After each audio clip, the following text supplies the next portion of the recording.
ಸಿದ್ದರಾಮಯ್ಯನವರು ಬದಲಾದ ತಪ್ಪೇನು? DK Shivakumar CM ಆಗಬೇಕು. ಮೈಸೂರಿನಲ್ಲಿ ಹೇಳಿರೋದು ಯಾರು? MLC H Vishwanath. ಸಿದ್ದರಾಮಯ್ಯ ಬದಲಾದ್ರೆ ಅದರಲ್ಲಿ ತಪ್ಪೇನು? ಡಿಕೆ ಶಿವಕುಮಾರ್ ಅವರು ಸಿಎಂ ಆಗಬೇಕು. ಮೈಸೂರಿನಲ್ಲಿ ಎಂಎಲ್ಸಿ ಎಚ್ ವಿಶ್ವನಾಥ್ ಡಿಕೆ ಪರ ಬ್ಯಾಟ್ ಬೀಸಿದ್ದಾರೆ. ಡಿಕೆ ಶಿವಕುಮಾರ್ ಕಾಂಗ್ರೆಸ್ಸಿನ ಕಟ್ಟಾಳು, ಆದರೆ ಸಿದ್ದರಾಮಯ್ಯ ಕಾಂಗ್ರೆಸ್ ಕಟ್ಟಿಲ್ಲ. ಜೆಡಿಎಸ್ ನಿಂದ ಬಂದು ಸಿಎಂ ಆದವರವರು ವಲಸಿಗ ವ್ಯಕ್ತಿ ಡಿಕೆ ಶಿವಕುಮಾರ್ ಸಿಎಂ ಆಗಬೇಕು. ಡಿಕೆ ಶಿ ಪರ ವಿಶ್ವನಾಥ್ ಬ್ಯಾಟ್ ಬೀಸಿದ್ದಾರೆ. ವಿಶ್ವನಾಥ್ ಮಾತನಾಡ್ತಾರೆ. ವಿಶ್ವನಾಥ್ ಮತ್ತು ಸಿದ್ದರಾಮಯ್ಯನವರು ಸಮಕಾಲೀನ ರಾಜಕಾರಣಿಗಳು. ಸಮಕಾಲೀನ ಅಂದ್ರೆ ವಿಶ್ವನಾಥ್ ಅವರು ರಾಜಕೀಯ ಪ್ರವೇಶ ಮಾಡೋ ಸಂದರ್ಭದಲ್ಲೇ ಸಿದ್ದರಾಮಯ್ಯನವರು ಕೂಡ ರಾಜಕೀಯ ಪ್ರವೇಶ ಮಾಡಿದ್ರು. ಆದರೆ ವಿಶ್ವನಾಥ್ ಎಂಎಲ್ಸಿ ಆಗಿ ಉಳ್ಕೊಂಡವರು, ಸಿಎಂ ಸಿದ್ದರಾಮಯ್ಯ ಸಿಎಂ ಆಗವ್ರೆ.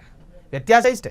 ಅದೇನೇ ಇರಲಿ, ಮೈಸೂರಿನಲ್ಲಿ ಎಂಎಲ್ಸಿ ವಿಶ್ವನಾಥ್ ಮಾತನಾಡ್ತಾ ಹೇಳ್ತಾರೆ, ಡಿಕೆ ಶಿವಕುಮಾರ್ ಅವರು ಮೂಲತಃ ಕಾಂಗ್ರೆಸ್ಸಿಗ, ಕಾಂಗ್ರೆಸ್ನಲ್ಲಿ ಬೆಳೆದವರು, ಕಾಂಗ್ರೆಸ್ ಅನ್ನ ಕಟ್ಟಿದವರು, ಕಾಂಗ್ರೆಸ್ಗಾಗಿ ತ್ಯಾಗ ಮಾಡಿದವರು. ಆದ್ರೆ ಸಿದ್ದರಾಮಯ್ಯನವರು ಏನ್ ಮಾಡವ್ರೆ? ಜೆಡಿಎಸ್ ನಲ್ಲಿದ್ರು, ಅಲ್ಲಿಂದ ಕಾಂಗ್ರೆಸ್ಸಿಗೆ ಬಂದ್ರು. ಅವರೊಬ್ಬರು ವಲಸೆ ರಾಜಕಾರಣಿ, ವಲಸಿಗ ಅಂತ ಹೇಳ್ತಾರೆ ಅವರು. ವಿಶ್ವನಾಥ್ ಮಾತನಾಡಿರುವಂತಹದ್ದು.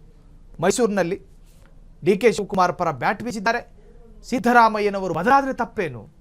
ಡಿಕೆ ಶಿವಕುಮಾರ್ ಅವರು ಸಿಎಂ ಆದ ತಪ್ಪೇನು? ಸೊ ವಿಶ್ವನಾಥ್ ಮೈಸೂರಿನಲ್ಲಿ ಎಂಎಲ್ಸಿ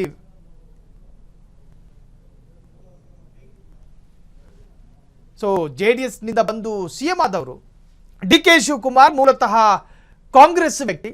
ಹಾಗಾಗಿ ಸಿದ್ದರಾಮಯ್ಯನವರು ಸ್ಥಾನ ಬಿಟ್ಟು ಡಿಕೆ ಶಿವಕುಮಾರ್ ಅವರು ಸಿಎಂ ಸ್ಥಾನಕ್ಕೆ ಇರಿದ್ರೆ ಅದರಲ್ಲಿ ತಪ್ಪೇನು ಅಂತೇಳಿ ವಿಶ್ವನಾಥ್ ಎಂಎಲ್ಸಿ ಅಭಿಪ್ರಾಯಪಟ್ಟಿದ್ದಾರೆ. ಇನ್ನು